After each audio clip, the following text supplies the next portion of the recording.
오늘 우리에게 주시는 하나님 말씀은 열왕기하 12장의 말씀입니다. 오늘도 이 말씀을 통해서 우리 모두에게 은혜 주시기를 원합니다. 간밤에 평안하셨습니까? 오늘 함께 볼 사람은 유다의 왕 요아스라는 사람입니다. 요아스는 북이스라엘 남유다를 다 통틀어서 제일 어린 나이에 왕이 된 사람이에요. 7세 왕이 됩니다.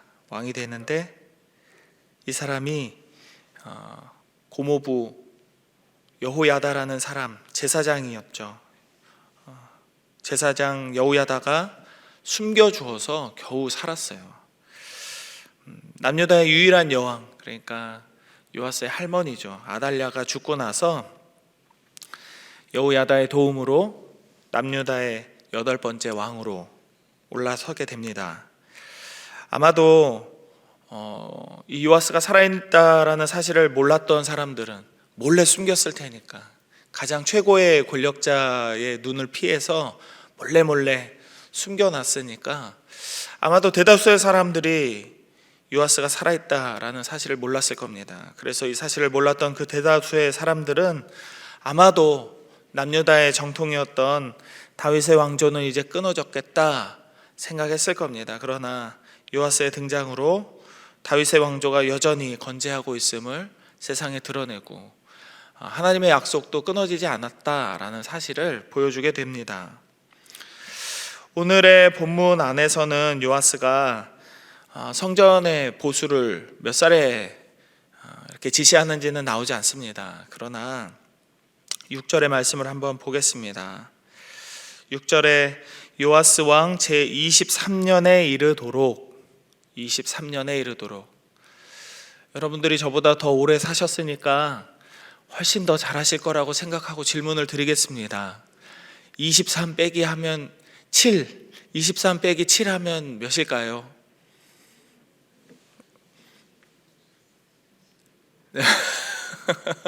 너무 어려운 산수라 아침에 졸립기도 한데 웬 산수냐.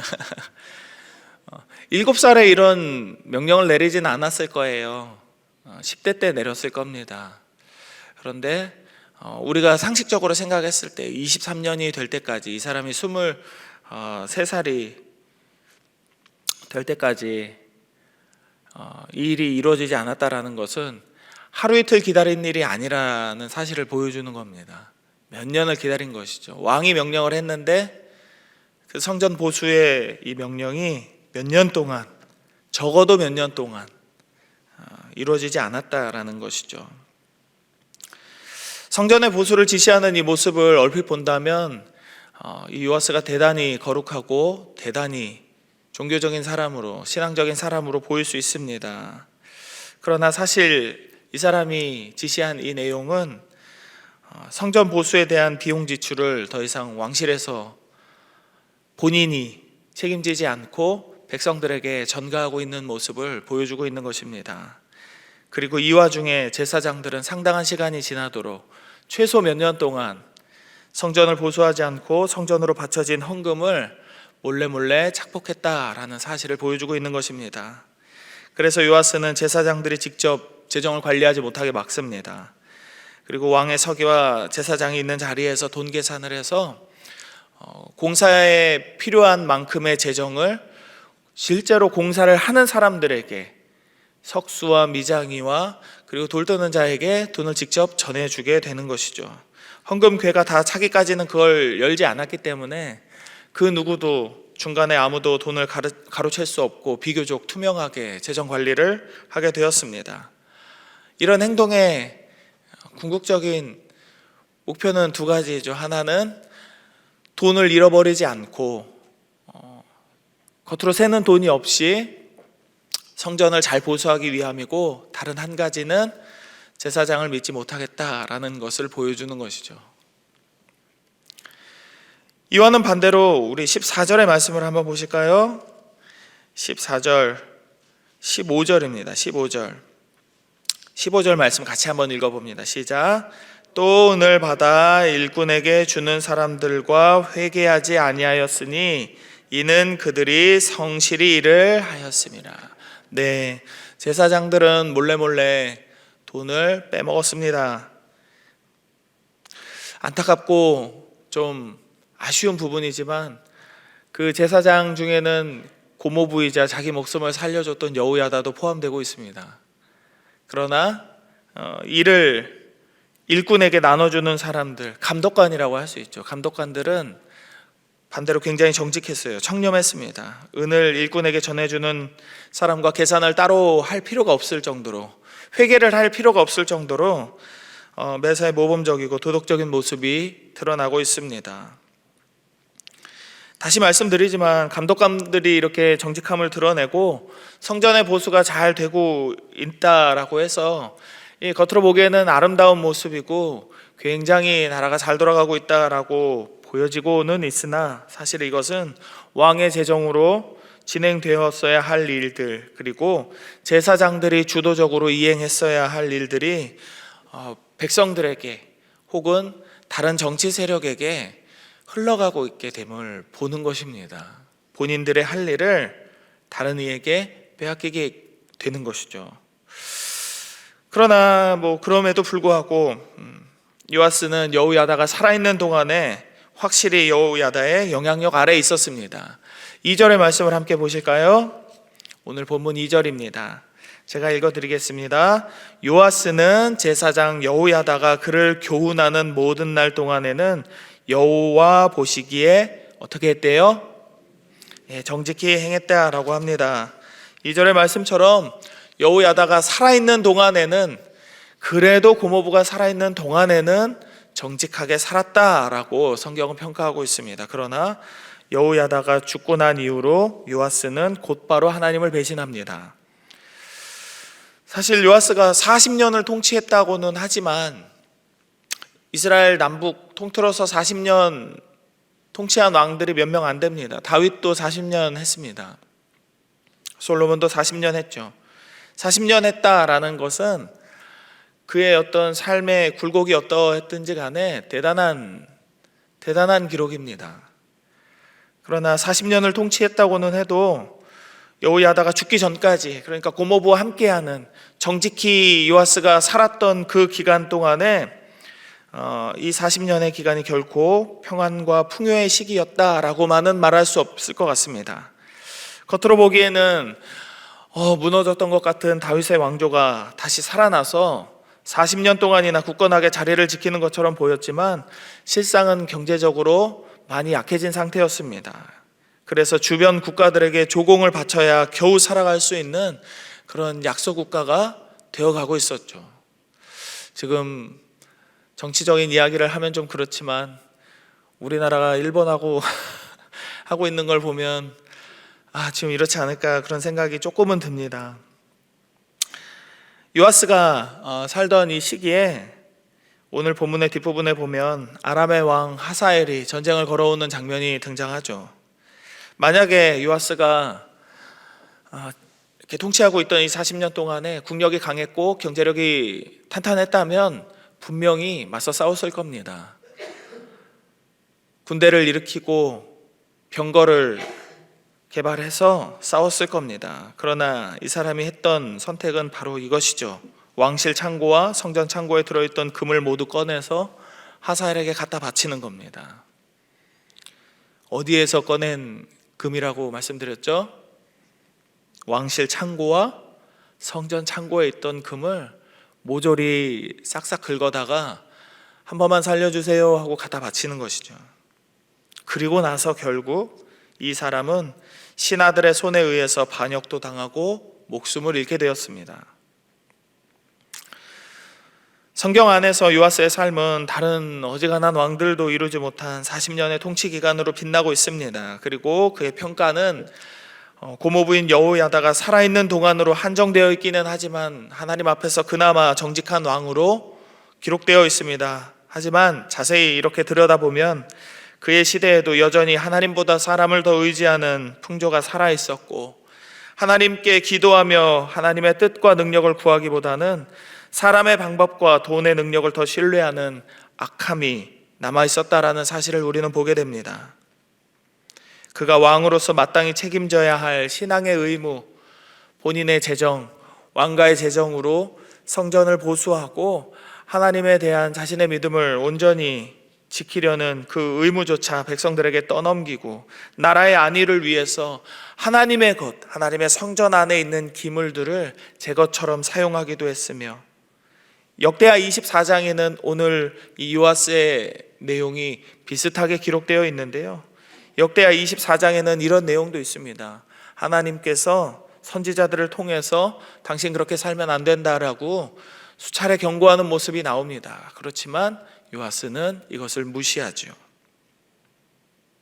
하나님께서 요아스에게 은혜를 주시고 복을 주셔서 죽을 뻔한 모든 아버지와 그 아버지의 형제들이 다 죽어나가는 이 상황 속에서도 요아스는 생명을 건지고 왕으로, 그리고 40년이나 통치할 수 있었는데, 이 사람은 하나님의 부르심과 은혜하고는 전혀 상관없는 이런 행동들을 그의 삶에서 보여주고 있었던 것입니다.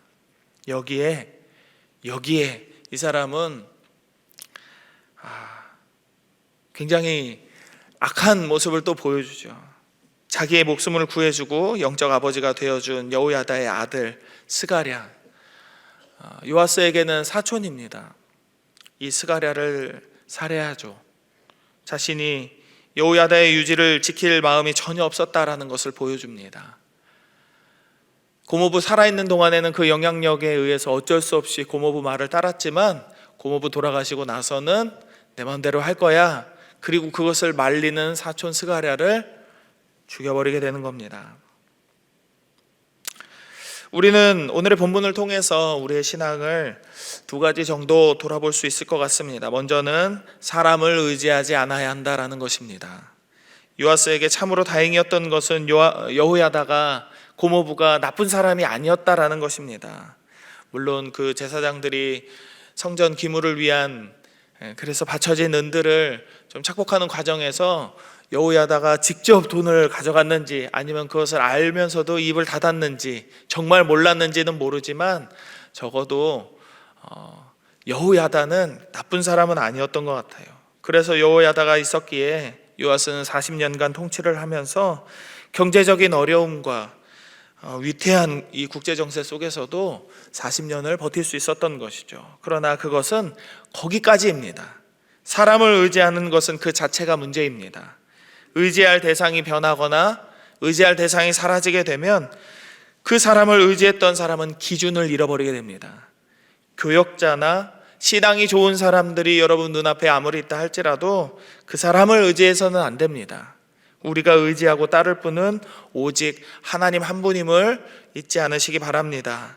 우리 주변에 있는 그들은 하나님의 복의 통로일 뿐입니다. 결코 하나님이 아니죠. 이것을 망각하게 되면 우리도 요아스와 같은 실수를 범할 수 있게 됩니다. 우리가 생각해야 될 두 번째는 한때의 신앙은 추억에 불과할 뿐이다 라는 것입니다. 40년을 통치한 왕의 모습이 죽을 때까지 찬란한 영광으로 빛날 것이라는 보장은 그 어디에도 없습니다. 내가 한때는 신앙이 좋았는데, 내가 젊었을 때 이것저것을 했었는데, 내가 은퇴 전에는 이런저런 일들을 교회 안에서 감당했었는데 하는 기억들, 그것이 오늘의 내 신앙과 내일의 내 삶을 보장해 주지는 않습니다. 우리는 항상 하나님 앞에서 겸손해야 되겠습니다. 우리의 찬란했던 신앙의 과거는 아름답고 즐거운 기억이 될 수는 있지만, 치열한 믿음의 싸움을 싸우며 살아가는 우리의 현실에 큰 도움이 되지는 않을 수 있겠습니다. 사단은 항상 우리의 그런 마음을 건드립니다. 우리를 교만하게 하고 우리의 마음을 스스로 높일 수 있도록 우리를 부추깁니다. 너 옛날에 그런 일 했잖아. 너 옛날에 이렇게 사람들한테 영향력이 있었잖아. 저 사람보다 네가 더 위에 있잖아.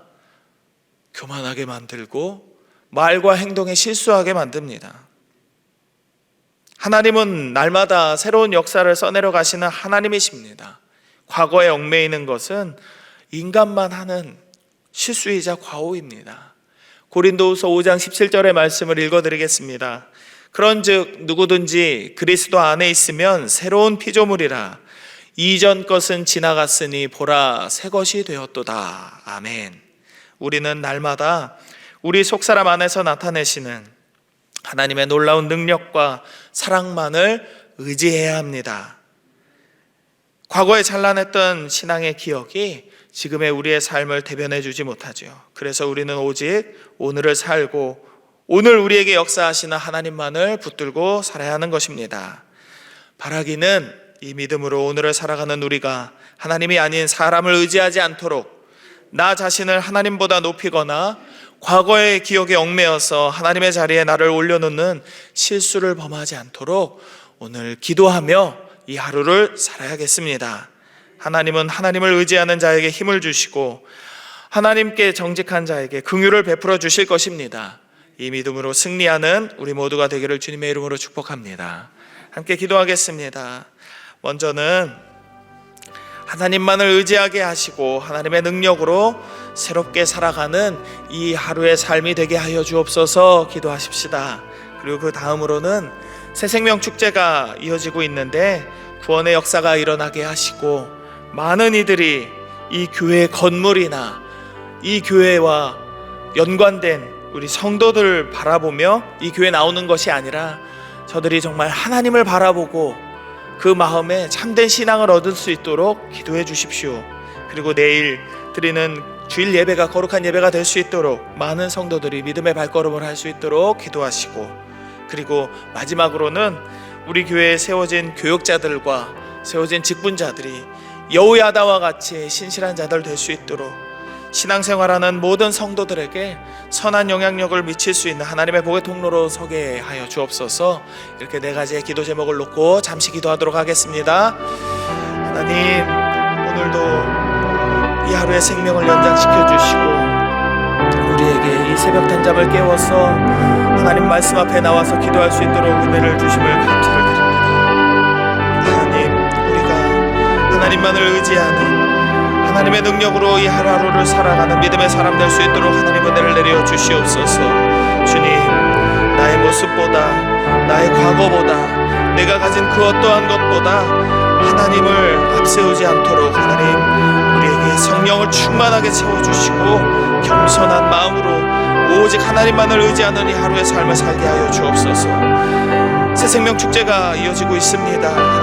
하나님께서 구원의 역사를 이루시길 원합니다. 이 지역의 많은 사람들이 우리 각 개인이라는 사람이나 커다란 이 건물이 아닌 오직 하나님만을 바라보는 믿음의 눈을 떠서 이곳을 향할 수 있게 하여 주시옵소서. 저들에게 예수 그리스도의 복음이 온전하게 흘러가게 하시고 저들이 주님을 인격적으로 만나 구원받는 역사가 일어날 수 있도록 이 새생명 축제를 통하여서 하나님이 일하시고 하나님의 영광을 나타내 주시옵소서. 내일은 거룩한 주일입니다. 모든 성도들이 하나님 앞에 나올 수 있도록 저들의 발걸음을 하나님 인도하여 주시고 우리가 드리는 영화부를 비롯한 작년부에 이르는 모든 예배마다 하나님 앞에 거룩한 예배를 드릴 수 있도록 우리의 몸과 마음이 전심으로 하나님을 바라할 수 있는 귀하고 복된 하루가 되게 하여 주옵소서. 하나님, 우리 교회에 세워진 교역자들과 모든 직분자들이 여호야다와 같은 신실한 자들 되기를 원합니다. 신앙생활하는 함께 믿음의 신앙을 동역하는 모든 성도들에게 선한 영향력과 하나님의 사랑을 흘려보내는 복의 통로로 설 수 있도록 주여 우리에게 신실한 마음을 주시고 정직한 은혜를 허락하여 주시옵소서. 오직 우리가 하나님 마음에 합당한 자로 살아갈 수 있도록 은혜 내려주시기를 원하오니 하나님 함께하여 주옵소서. 오늘 광양제일의 모든 성도들이 하나님 앞에 드리는 기도의 제목마다 응답하여 주시고 하나님께서 역사하시는 이 하루 되기를 간절히 소망합니다. 주여 은혜를 베풀어 주시옵소서. 하나님, 우리가 여호야다와 같은 자 되기를 원합니다. 때로는 실수하지만 그래도 하나님 앞에서 신실한 자 되어서 거룩하고 정직함을 잃어버리지 않는 자 될 수 있도록 은혜를 내려 주시옵소서. 우리와 함께하는 믿음의 동역자들에게 선한 영향력을 흘려보낼 수 있는 믿음의 통로로 우리를 세워주시고 하나님께서 우리의 손을 통하여서 우리의 모든 삶의 터전을 통하여서 이루시기를 원하는 그 전도의 사명이 하나님 온전히 열매 맺을 수 있게 하여 주옵소서. 새생명 축제 기간 동안에 많은 이들이 이 자리를 찾게 하시고 저들이 오직 하나님만을 바라며 하나님만을 의지하며 하나님의 위로에 감사하며 이곳에 나와 예배드리고 하나님의 사람들이 될 수 있도록 구원의 역사를 이루어 주시옵소서. 하나님, 새생명 축제 안에서 하나님께서 이루실 그 날들을 기대하며 하나님, 우리가 매일매일 드리는 이 하루의 시간과 같이 매주일 드리는 우리의 예배가 하나님 앞에 거룩한 예배 되기를 원합니다. 우리의 발걸음을 이곳으로 인도하여 주시고 우리의 삶의 처소가 어디에 있든지 이곳을 향하는 마음이 사그라들지 않도록 날마다 성령 충만한 광양제일의 모든 성도들 되게 하여 주옵소서. 우리 가운데 질병으로 인하여서 연약한 자들의 마음을 하나님 위로하시고 일어나 너의 상을 들고 걸어가라 말씀하시는 치유의 음성이 우리 가운데 들려지게 하시며 낙심된 마음이 일어나게 하시고 좌절된 영혼들이 다시 한번 소생케 될 수 있도록 그 삶에 하나님의 은혜의 통로를 열어 주시옵소서. 우리의 마음의 소원들 하나님 앞에 드리는 모든 기도의 제목들을 하나님께서 응답하여 주시기를 간절히 소망하며 거룩하신 예수님의 이름으로 감사 기도드립니다. 아멘.